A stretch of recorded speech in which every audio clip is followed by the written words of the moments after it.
Indian blogger নন্দিনীর আরও একটি পর্বে সকলকে স্বাগত। বন্ধুরা, আশা করি সবাই ভালো আছেন, সুস্থ আছেন। ভগবান শ্রীকৃষ্ণ এবং রাধা রানীর অশেষ কৃপা পেতে কমেন্ট বক্সে অবশ্যই লিখুন জয় শ্রীকৃষ্ণ, রাধে রাধে। আজ 27শে এপ্রিল 2026 সোমবার। আজ মোহিনী একাদশীর ব্রত। আজকের দিনে একবার হলেও শ্রবণ করুন মোহিনী একাদশী ব্রত কথা।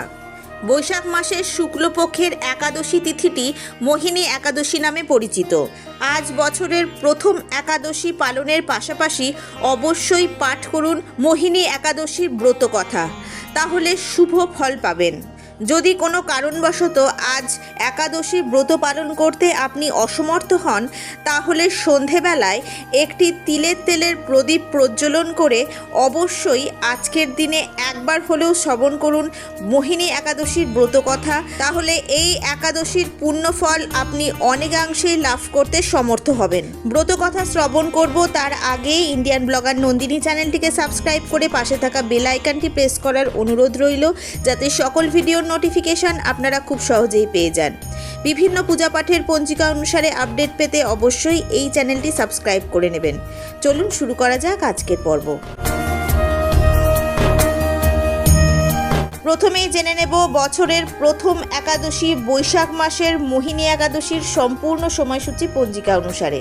এই বছর মোহিনী একাদশীর একাদশী তিথি শুরু হবে 26শে এপ্রিল 2026 বাংলার 12ই বৈশাখ 1433 রবিবার রাত্রি 8:44।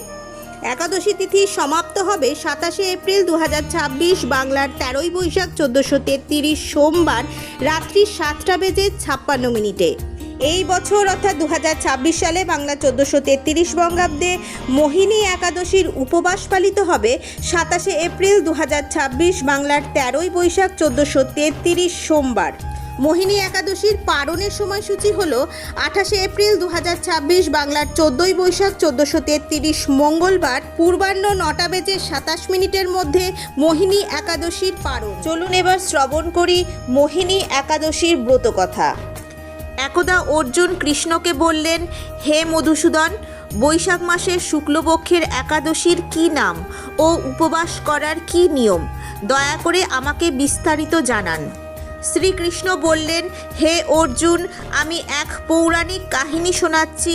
মহর্ষি বশিষ্ঠ এই কাহিনী শ্রীরামকে জানিয়েছিলেন। মন দিয়ে শোনো। একদা শ্রীরামচন্দ্র মহর্ষি বশিষ্ঠকে জিজ্ঞাসা করেন যে, হে গুরুশ্রেষ্ঠ, আমি জনকনন্দিনী সীতার বিয়োগে প্রচুর কষ্ট ভোগ করছি। অতএব কিভাবে আমার কষ্ট কমবে?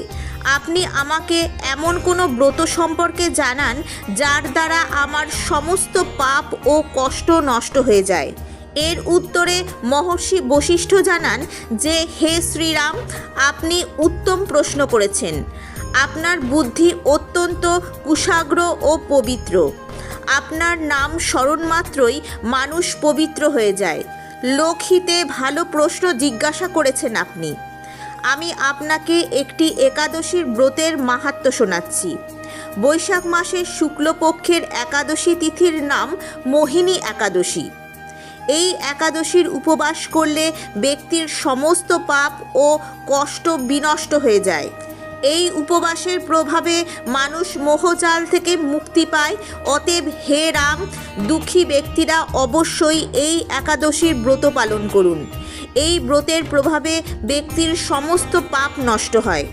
শ্রদ্ধাসহ এর কাহিনী শুনুন। প্রাচীনকালে সরস্বতী নদীর তীরে ভদ্রাবতী নামক এক নগর ছিল। সেই নগরে দ্যুতিমান নামে এক রাজা রাজত্ব করতেন। সেই নগরে এক বৈশ্য থাকতেন। তিনি ধনধান্যে পূর্ণ ছিলেন। তার নাম ছিল ধনপাল। তিনি ধর্মাত্মা ও নারায়ণ ভক্ত ছিলেন।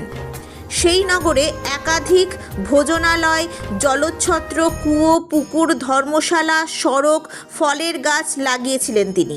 এই ব্যবসায়ীর 5 কন্যা ছিলেন। তার জ্যৈষ্ঠ পুত্র পাপী ও দুষ্ট ছিল। বেশ্যা ও দুষ্টদের সঙ্গতি ছিল তার। এরপর জুয়ায় মত্ত থাকত সে। দেবতা পিতৃ কাউকে মান্য করত না সে। বাবার অধিকাংশ অর্থই খারাপ কর্মে ব্যবহার করত সে। মদ্যপান, মাংস ভক্ষণ ছিল তার নিত্যকর্ম। অনেক বোঝানো সত্ত্বেও সে যখন সঠিক পথে হাঁটতে পারেনি তখন দুঃখী হয়ে তার বাবা ও ভাইয়েরা তাকে বাড়ি থেকে বের করে দেয়। বাড়ি থেকে বেরোনোর পর অলংকার ও পোশাক বিক্রি করে জীবনযাপন শুরু করে। তার অর্থ সমাপ্ত হওয়ায় বেশ্যা ও বন্ধুরাও তার সঙ্গ ত্যাগ করে। তৃষ্ণা ক্ষুধায় চুরি করার কথা চিন্তা ভাবনা করে সে। রাতে চুরি করে নিজের ক্ষুধা নিবৃত্তি করে সে। একদা তৃষ্ণা ও ক্ষুধায় ব্যাকুল হয়ে সে খাবার সন্ধানে বেরোয় ও কৌণ্ডিল্যমণির আশ্রমে পৌঁছয়। সে সময় বৈশাখ মাস চলছিল। কৌণ্ডিল্যমণি গঙ্গায় স্নান করে এসেছিলেন। তার ভেজা বস্ত্র থেকে কিছু জলের ফোঁটা সেই পাপীর ওপর পড়ে, যার জেরে তার শুভ বুদ্ধির উদয় হয়। ঋষির সামনে হাত জোর করে সে বলে, হে মহাত্মা, আমি জীবনে অনেক পাপ করেছি, দয়া করে আমাকে সেই পাপ থেকে মুক্তি লাভের সাধারণ উপায় জানান, যাতে কোনো অর্থ ব্যয় করতে না হয়। ঋষি বলেন, মন দিয়ে শোনো, বৈশাখ মাসের শুক্লপক্ষের একাদশীর ব্রত করো। এর নাম মোহিনী একাদশী। এই উপবাস করলে তোর সমস্ত পাপ নষ্ট হবে। ঋষির কথা শুনে সে অত্যন্ত প্রসন্ন হয় ও তার বলা নিয়ম অনুযায়ী মোহিনী একাদশীর ব্রত পালন করে। হে শ্রীরাম, এই ব্রতের প্রভাবে তার সমস্ত পাপ নষ্ট হয়ে যায় ও অবশেষে গরুড়ে সওয়ার হয়ে বিষ্ণুলোকে গমন করেন। সংসারে এই ব্রতর চেয়ে উত্তম অপর কোনো ব্রত নেই। এর মাহাত্ম্য শ্রবণ ও পাঠ করলে যে পুণ্য প্রাপ্ত হয় তা সহস্র গৌরদানের পুণ্যের সমান। হরে কৃষ্ণা, রাধে রাধে। আজকের পর্বটি আপাতত এই পর্যন্তই। ভালো লাগলে অবশ্যই একটা লাইক করে দেবেন এবং হেল্পফুল বলে মনে হলে নিজেদের ফ্রেন্ডস ফ্যামিলির সাথে শেয়ার করার অনুরোধ রইল। সবাই খুব ভালো থাকবেন, সুস্থ থাকবেন। দেখা হচ্ছে আবার আগামী পর্বে।